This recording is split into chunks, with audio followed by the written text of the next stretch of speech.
दिल्ली के लाल किले के पास 10 नवंबर को हुए आत्मघाती कार धमाके ने पूरे देश को झकझोर कर रख दिया था। इसमें 15 मासूमों की जान गई थी, 20 से ज्यादा घायल हो गए थे।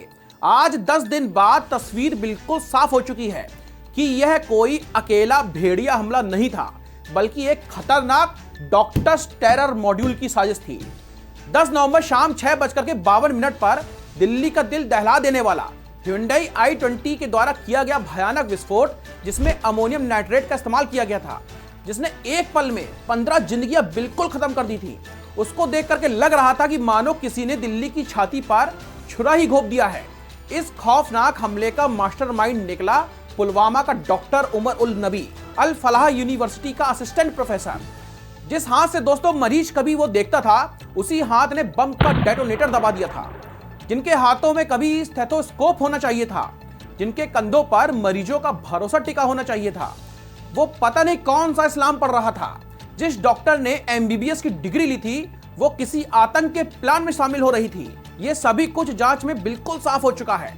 और ब्लास्ट से कुछ घंटे पहले उमर ने खुद अपना वीडियो भी बनाया था, जिसमें उसने सुसाइड बॉम्बर बनने की पैरवी की थी। इस वीडियो में उसने टूटी फूटी अंग्रेजी में कहा था कि ये सुसाइड नहीं है, ये मार्टरडम ऑपरेशन है, यानी कि शहादत का रास्ता है। दोस्तों, एनआईए की छापेमारी में अब तक 8 से ज्यादा गिरफ्तारियां हो चुकी हैं और चौंकाने वाली बात यहां पर यह है कि इनमें 6 डॉक्टर हैं। इसमें पंपोर का आमिर रशीद शामिल था, जिसके नाम पर वो ब्लास्ट वाली कार खरीदी गई थी। जलील बिलाल बानी उर्फ डैनिश, जो पहले सुसाइड बॉम्बर बनने वाला था, जिसने मना कर दिया था कि इस्लाम में सुसाइड करना हराम है। उसी के बाद ये डॉक्टर उमर नबी ही आगे आया था। इस साजिश की जड़ जैसे ही फरीदाबाद की अल फलाह यूनिवर्सिटी पहुंची, तब पता चला कि इसी यूनिवर्सिटी में देश विरोधी स्क्रिप्ट पढ़ाई जा रही थी। ईडी ने चेयरमैन जावेद अहमद सिद्दीकी को मनी लॉन्ड्रिंग के आरोप में अब गिरफ्तार कर लिया है। उन पर आरोप लगा है कि यूनिवर्सिटी ने झूठ बोला है।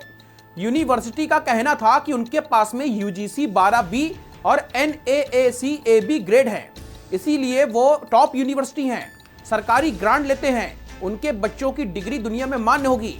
लेकिन सच सिर्फ इतना था कि उनके पास में बेसिक रजिस्ट्रेशन 2F था, जो लगभग हर प्राइवेट यूनिवर्सिटी को मिल जाता है। बाकी सब कुछ फर्जी था।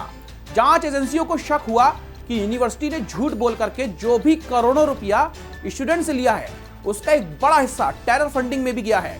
और अभी की ताजा खबर यह है, जो श्रीनगर से आ रही है, कि SMHS हॉस्पिटल के senior cardiologist doctor Umar Farooq Bhat और उनकी पत्नी शहजादा अख्तर को काउंटर इंटेलिजेंस कश्मीर ने गिरफ्तार कर लिया है, जो जम्मू कश्मीर की स्पेशल पुलिस विंग है। उन पर आरोप लगा है कि उन्होंने ऑनलाइन रेडिकलाइजेशन और महिलाओं को जिहाद के लिए भड़काया था।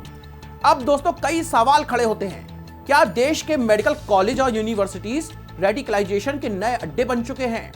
क्या व्हाइट कॉलर जिहाद भारत की सबसे बड़ी सुरक्षा चुनौती बनने जा रही है? क्या इस्लाम की आड़ लेकर के देश के अंदर पल रहे आतंकी विचारधारा के मुल्ले मौलवियों की जांच नए सिरे से शुरुआत की आवश्यकता नहीं है? दोस्तों, इस समय एनआईए और ईडी की जांच जारी है। जैसे जैसे परतें खुल रही हैं, साजिश और ज्यादा भयानक होती जा रही है। डॉक्टर जो इलाज करते हैं, अगर वही मौत बांटने लग जाएं, तो आप भरोसा किस पर करेंगे? इस रिपोर्ट पर आपकी क्या राय है? हमें कमेंट बॉक्स में जरूर लिखिएगा। धन्यवाद।